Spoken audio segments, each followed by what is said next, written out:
Olá, tudo jóia? Beleza? Aqui é o Aloísio, professor de literatura, e agora a gente vai ter uma aula sobre poemas negros do Jorge de Lima.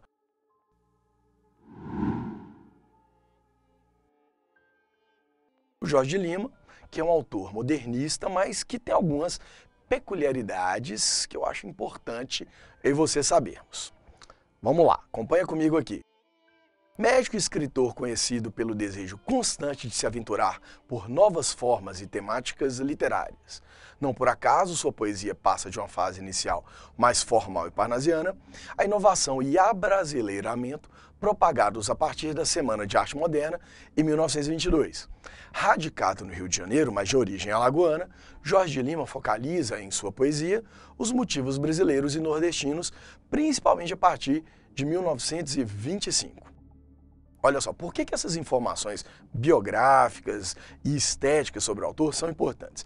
Para a gente entender a intencionalidade desses poemas que vão ser nomeados como poemas negros. Por quê? Vocês perceberam que o Jorge Lima é um autor que, fenotipicamente, não é conhecido como um afro-brasileiro, como um homem negro. Ele se considerava mestiço, como os brasileiros naturalmente, mas bem, ele vem de uma estirpe mais aristocrática, ele era neto de senhor de engenho, lá no interior de Alagoas, quer dizer, ele está assim, ligado a uma parcela socialmente, economicamente privilegiada. Beleza, mas biograficamente ele sempre fez questão de ressaltar, de enfatizar que ele teve muito contato sempre com a cultura negra, a religiosidade afro-brasileira, com homens negros, com mulheres negras que inclusive foram as mucamas dele, ou seja, as mulheres que tomaram conta dele, as amas de leite. Por que é importante a gente saber isso? E importante saber como isso vai impactar na produção estética, na produção poética do Jorge Lima, que além de poeta era médico, vocês viram aí, médico e também foi artista plástico, né?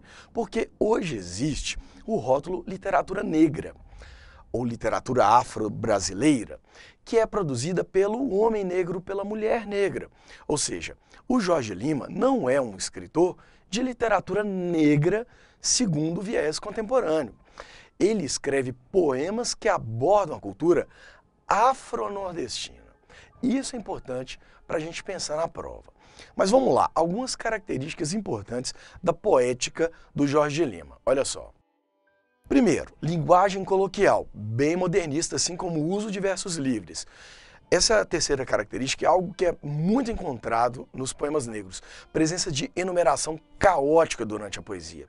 Olha, temas regionais e folclóricos ligados à cultura nordestina e resgate de temas relacionados à infância do autor, influenciada pela cultura popular. Você percebeu que essas características, ao mesmo tempo, são bem típicas ali dos anos 20, dos anos 30, daquele período da fase heróica do modernismo, mas também da segunda fase do modernismo, mas são características muito da poética do Jorge Lima. E eu quero chamar a sua atenção para o olhar que ele lança sobre a cultura negra. Você tem que pensar que esse livro, essa coletânea de poemas negros, foi lançada ali por volta de 1947. Então, o autor ele vai se comportar mais como um observador da cultura negra, como um indivíduo que é afeiçoado à cultura negra, como um indivíduo que é fascinado pela musicalidade negra, por exemplo, com o jazz, o samba, os batuques, com os orixás do candomblé, e isso é importante. Acompanhe comigo esse textinho aqui. O autor comporta-se poeticamente mais como observador da cultura negra do que como indivíduo que se vê como um homem negro. Seu olhar é de compaixão, sua análise é daquele que olha de fora.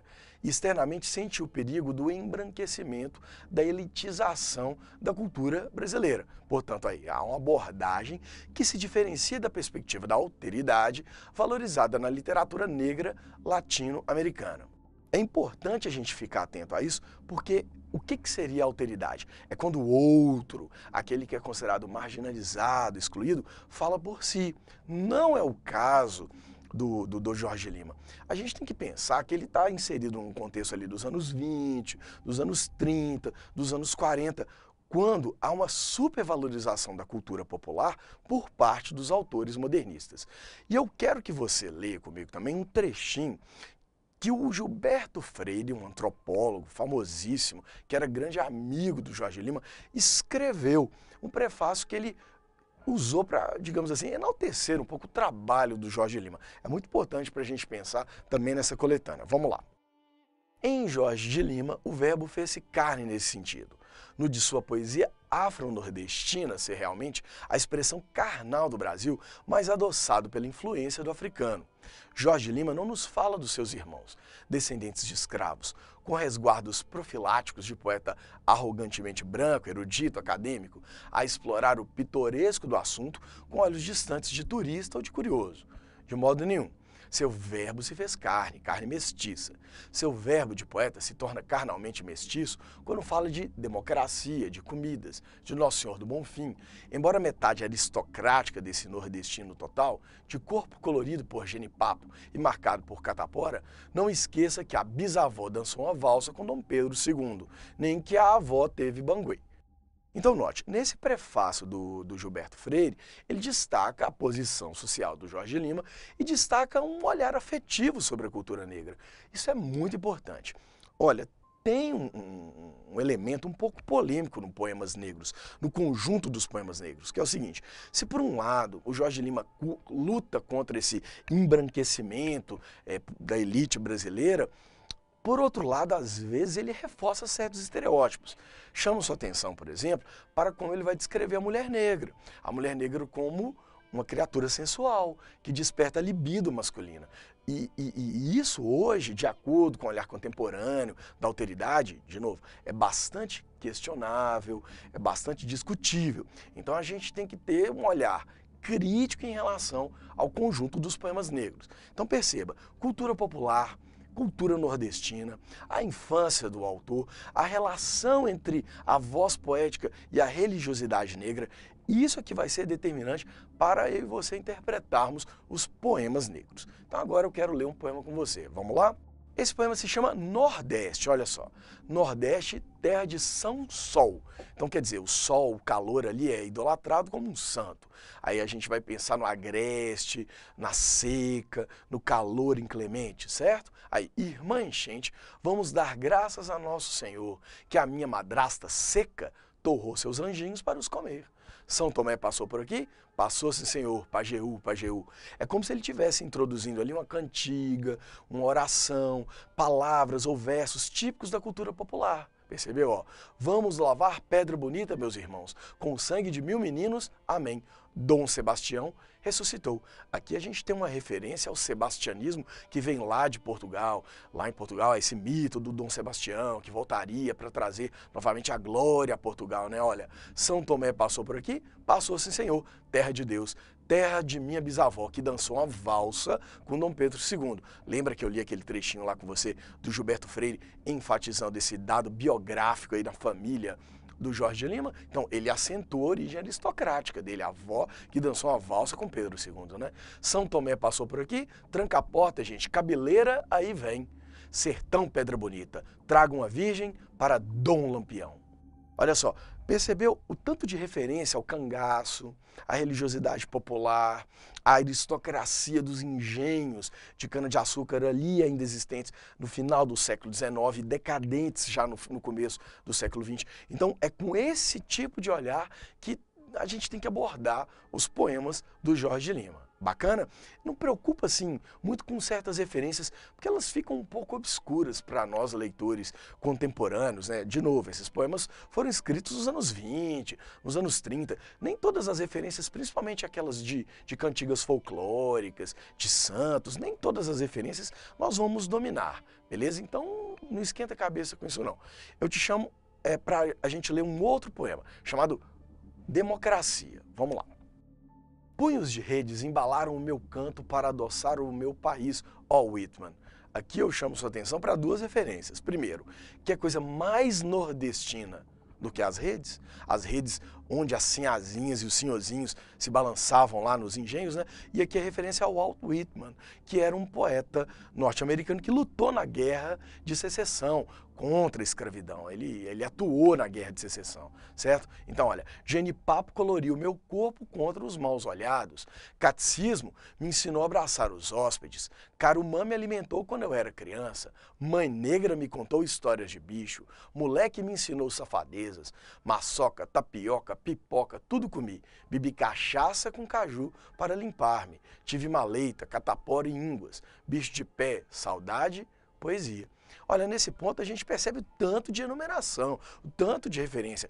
Catecismo, o genipapo, aquela cor avermelhada do mestiço, Carumã me alimentou quando eu era criança, alimentos típicos, mãe negra, a ama negra, né? A ancila negra tem esse nome também, ancila, é a ama negra, a mãe de leite, que geralmente cuidava das crianças, que era geralmente a mulher negra, né? Que dava o leite para as crianças, para os filhos do sinhazinha, para os filhos do senhorzinho, né? Então, palavras que são tipicamente africanas ou que soam como tipicamente africanas, a questão do bicho de pé, maleita, catapora, as doenças que uma criança da roça teria, certo? Agora continuando, olha só.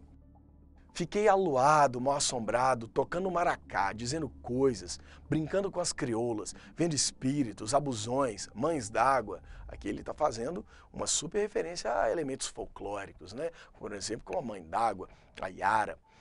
Continuando, conversando com os malucos, conversando sozinho, emprenhando tudo que encontrava, abraçando as cobras pelos matos, me misturando, me sumindo, me acabando, para salvar a minha alma benzida e meu corpo pintado de urucu, que é urucum, né? Tatuado de cruzes, de corações, de mãos ligadas, de nomes de amor em todas as línguas, de branco, de mouro ou de pagão. Olha o título do poema, Democracia.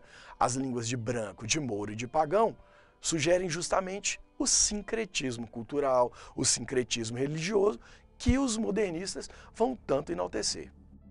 Olha só, a valorização da diversidade cultural, da diversidade social e o olhar crítico para as diferenças socioeconômicas são marcas do modernismo. E a gente tem que perceber essas marcas durante os poemas. Agora eu quero ler um outro com você, vamos lá? Olha só, esse poema se chama História, e esse poema é um dos mais legais, um dos mais interessantes. Olha, era princesa, um libata a adquiriu por um caco de espelho, um traficante de escravos, né? Veio encangada para o litoral, encangada com cangas, com algemas, enfim, presa, né? Arrastada pelos comboieiros, peça muito boa, não faltava um dente, e era mais bonita que qualquer inglesa. No tombadilho, o capitão deflorou-a.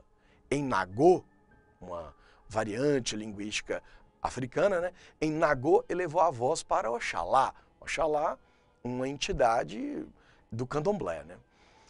Pôs-se a coçar-se porque ele não ouviu. Navio negreiro? Não, navio tumbeiro. Lembrando que o tumbeiro é outro nome que se dá ao navio que trafica os escravos, né? Depois foi ferrada como uma âncora nas ancas, depois foi possuída pelos marinheiros, depois passou pela alfândega, depois saiu do valongo, entrou no amor do feitor.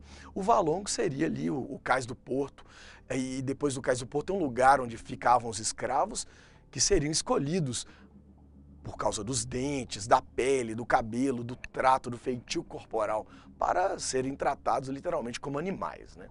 Aí continuando, entrou no amor do feitor, apaixonou o senhor, enciumou a sinhá, apanhou, apanhou, apanhou, fugiu para o mato, capitão do campo a levou, pegou-se com os orixás.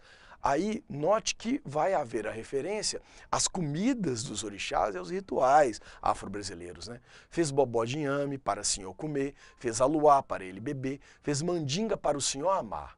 Assim a mandou arrebentar-lhe os dentes. Fute, cafute, pé de pato, não sei que diga. Avança na branca e me vinga. Exu escangalha ela, amofina ela, amochila ela, que eu não tenho defesa de homem. Sou só uma mulher perdida neste mundão. Neste mundão, louvado seja Oxalá, para sempre seja louvado. Note que o título é História. Quando o Jorge Lima constrói esse poema, ele traça literalmente a história dos escravos. Olha, uma mulher que era uma princesa, que foi violentada sexualmente por todas, o corpo dela foi objetificado, ela perdeu completamente tudo que ela tinha, a não ser uma coisa, a identidade dela por meio da religiosidade. A resistência dessa princesa está ligada justamente à crença dela nos orixás, no poder místico, no poder religioso, que está justamente ligado à cultura de origem dela. Por isso que esse poema é tão poderoso, beleza? Então eu te convido para fazer uma questão que caiu na Unicamp, na primeira etapa, justamente com um trecho desse poema e de um outro chamado Essa Negra Fulô, que é um dos poemas mais sensacionais e interessantes também desse livro. Acompanha comigo. Primeiro trechinho de Essa Negra Fulô. O senhor foi açoitar sozinho a negra fulô. A negra tirou a saia e tirou o cabeção, que era como se fosse uma espécie como se fosse uma camisa, né? De dentro dele pulou nuinha a negra fulô. Essa negra fulô, essa negra fulô.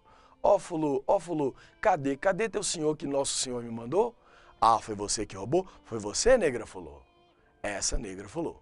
Ok, esse é o primeiro, é certo. O segundo é certo, aquele trechinho, olha. Assim a mandou arrebentar-lhe os dentes. Fute, cafute, pé de pato, não sei que diga. Avança na branca e me vinga. Exu escangalha ela, amofina ela. A mochila ela que eu não tenho defesa de homem. Sou só mulher perdida neste mundão. Neste mundão, louvado seja Oxalá. Para sempre seja louvado.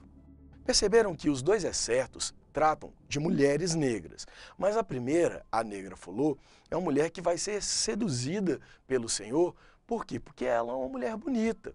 E ela vai ser violentada sexualmente pelo Senhor porque ela vai apanhar nua.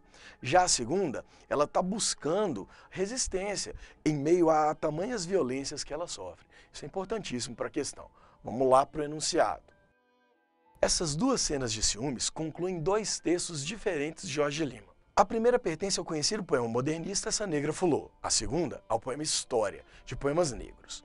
Em relação a Essa Negra Fulô, o poema História especificamente representa o quê? Então, note o enunciado. Em relação a Essa Negra Fulô, o poema História representa o quê? É o poema História em relação ao primeiro. Olha, a reiteração, ou seja, a repetição da denúncia das relações de poder, muito arraigadas no sistema escravocrata, que colocam no mesmo plano violências raciais e sexuais. Bem, essa letra A parece estar certa, mas deixa ela aí. Olha a letra B. A passagem de uma caracterização da mulher negra como sedutora para uma postura solidária em relação à escrava, que explicita as estratégias compensatórias de que se vale para sobreviver. Eu gostei demais dessas estratégias compensatórias. Quais seriam as estratégias compensatórias? No caso, o apego dela aos orixás, ao místico, à cultura religiosa africana, certo? Então, qual seria ali o problema da letra A? Note que o enunciado pediu sobre o poema História, especificamente em relação a Essa Negra Fulô. Então, há uma reiteração da denúncia das relações de poder, de certa forma sim, né? A violência do homem branco contra a mulher negra, né? Mas é mais do que a simples reiteração. Você reitera a denúncia, mas olha o que diz na letra B, explicitando as estratégias compensatórias de que a mulher negra se vale para sobreviver. Para tirar tema, olha a C, a permanência de uma visão pitoresca sobre a situação da mulher negra. Uma visão pitoresca seria uma visão exótica, né? Não é o caso, né? A letra D, a superação da visão idílica da vida na senzala, graças a uma postura realista e social, que revela a violência das relações entre os senhores e escravos. Bem, essa visão um pouco idílica estaria presente ali na maneira como ele aborda a figura da negra fulô no primeiro trecho. E aí, percebeu que os poemas negros, apesar de terem muitas referências, não são tão difíceis assim se nós abordarmos os textos a partir desse viés da valorização da mestiçagem, do sincretismo cultural, religioso e da resistência do homem, principalmente da mulher negra, contra a violência da escravização e do preconceito racial. Bacana? Brigadão, até mais.